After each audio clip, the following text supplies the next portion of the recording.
ఒక పక్కన రష్యాకి ఉక్రెయిన్ మధ్య ఏదైతే యుద్ధం జరుగుతుందో, సో మరి ఈ యుద్ధంలో మరి మన సపోర్ట్ ఎవరికి భయ్యా, ఉక్రెయిన్గా రష్యాకా అంటే మనం ఎవరికి కూడా సపోర్ట్ చేయం. ఎందుకంటే మరి మన దేశం చూస్తే ఇప్పుడు కూడా శాంతియుతంగా ముందుకెళ్ళాలని చెప్పేసి చూసే దేశం మంది. సో కాబట్టి ఇక్కడ రష్యాకి కానీ ఉక్రెయిన్కి కానీ సపోర్ట్ అందించే ఛాన్స్ ఉండదు. సో కానీ మరి రష్యా దగ్గర నుంచి ఆయిల్ కొనుగోలు ఎందుకు చేస్తున్నాం అంటే, సో అది మన దేశ అవసరాల కోసం అని చెప్పేసి ఆల్రెడీ నరేంద్ర మోడీ గారు కూడా చాలా సందర్భాల్లో చెప్పారు కదా, మా రైతుల సంక్షేమమే మాకు ముఖ్యం, అంతకంటే వేరే ఏది కూడా మాకు ముఖ్యం లేదని చెప్పేసి కూడా చాలా సందర్భాల్లో చెప్పారు. అయితే మరి దీంట్లో భాగంగానే మనం రష్యా దగ్గర నుంచి ఆయిల్ ఎందుకు కొనుగోలు చేస్తున్నాం అంటే దానికి ఒకటే రీజన్, మన దగ్గర అవసరం ఉంది కాబట్టి. అంతేగాని రష్యా దగ్గర ఆయిల్ కొనుగోలు చేస్తే వాళ్ళు బలపడతారు, ఆ బలాన్ని ఉక్రెయిన్ మీద చూపిస్తారు, సో యుక్రెయిన్ ఆగమైంది అనే ఇంటెంట్ అయితే కాదు.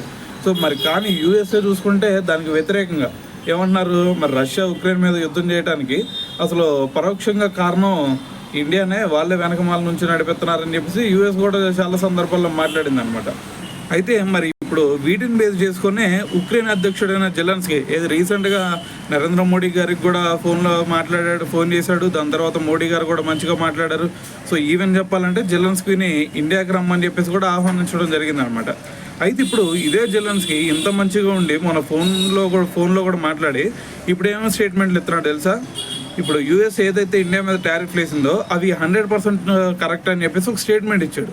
ఎందుకు ఇచ్చాడు అనేది కూడా అర్థం కావట్లేదు. ఎందుకంటే మరి ఒక పక్కన రష్యాకి ఉక్రెయిన్ మధ్య ఏదైతే యుద్ధం జరుగుతూ ఉందో, మరి యుద్ధ పరిస్థితుల్లో కూడా మరి రష్యాతో డీల్ కుదుర్చుకున్న దేశాల మీద మరి టారిఫ్ వేయడం అనేది అసలు తప్పు కాదు అని చెప్పేసి అతనైతే ఒక స్టేట్మెంట్ ఇచ్చాడు అనమాట.